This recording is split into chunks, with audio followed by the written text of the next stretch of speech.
फिर से स्वागत है। आज हम समझाएंगे कि लंबे दिन और छोटे दिन वाले पौधों में फूल आने को कैसे नियंत्रित किया जाता है, जिसमें फाइटोक्रोम की भूमिका भी शामिल है।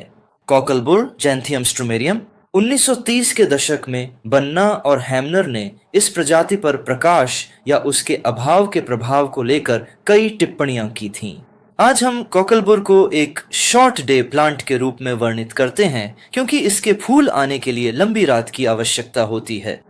इस प्रकार की प्रतिक्रियाओं को प्रकाश अवधिप्रखता फोटोपेरियोडिज्म कहा जाता है।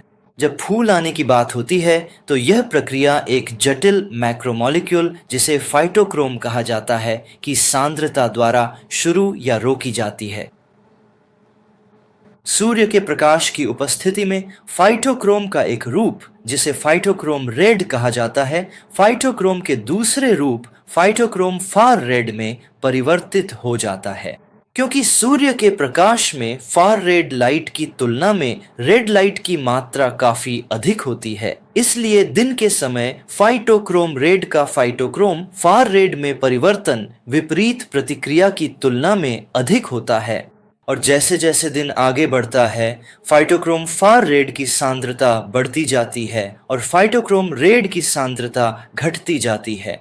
दोनों एक ही अणु के थोड़े अलग रूप हैं, और जब फाइटोक्रोम रेड को उपयुक्त आवृत्ति की रोशनी में रखा जाता है तो यह अपने समावयवी फाइटोक्रोम फार रेड में परिवर्तित हो जाता है। इसी तरह का एक परिवर्तन फाइटोक्रोम फार रेड को फाइटोक्रोम रेड में बदलने के लिए प्रेरित करता है। यह पूरी तरह से एक गतिशील प्रक्रिया है, लेकिन दिन के समय संतुलन फाइटोक्रोम फार रेड की ओर झुका रहता है और सूर्य के प्रकाश की अवधि में इसकी सांद्रता बढ़ती जाती है। कॉकलबुर में फाइटोक्रोम फार रेड फूल आने को रोकता है। तो जब दिन बहुत लंबे होते हैं तो फाइटोक्रोम फार रेड की सांद्रता हमेशा बहुत अधिक रहती है। रात में phytochrome far red phytochrome red में परिवर्तित हो जाता है, लेकिन अगर रात बहुत छोटी हो तो यह परिवर्तन फूल आने को प्रेरित करने के लिए पर्याप्त नहीं होता। जैसे जैसे ऋतुएं बदलती हैं, रातें पर्याप्त लंबी हो जाती हैं।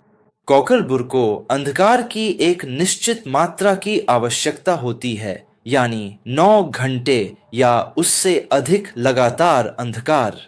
इसलिए शॉर्ट डे प्लांट शब्द कुछ हद तक भ्रामक है, क्योंकि फूल आने की प्रतिक्रिया को अंधकार की एक निश्चित अवधि ही प्रेरित करती है।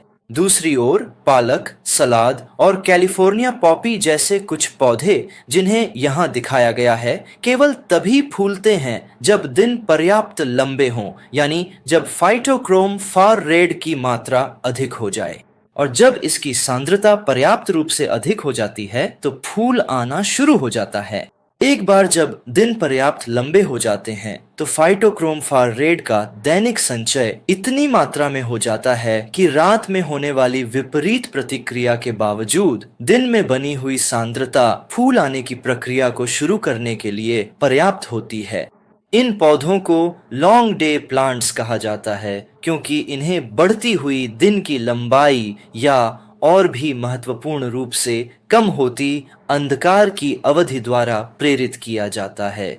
इस विषय में महारत हासिल करने के लिए मैं चाहूँगा कि आप इस वीडियो के नीचे दिए गए कैप्शन में टेड एड पाठ के लिंक पर क्लिक करें